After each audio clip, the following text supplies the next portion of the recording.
मागास सिद्ध झालाय 10% आरक्षण दिले तर तुम्ही ओबीसीत घ्या ना, मागास सिद्ध झाले ओबीसीत घ्यायला काय हरकत आहे? तर 50%च्या वर टाकलं मग ते उडालं पाहिजे. इंदिरा साहनीचा खटला सांगतो 50%च्या वर गेल्यावर टिकत नाही. मग याला ओबीसीत घ्यायला काय हरकत आहे?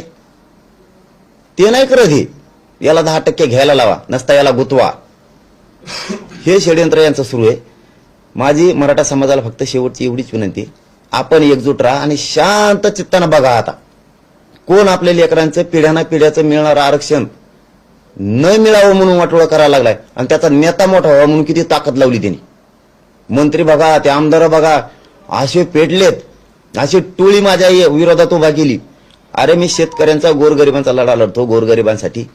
पिढ्याना पार श्रीमंत मराठ्याला आमदार, मंत्री, खासदार, व्यावसायिक, नोकरदार मराठा, शेतकरी मराठा सगळ्यांचं पिढ्याना पार कल्याण होणार आहे, यांच्यासाठी मी लढतोय. आणि हे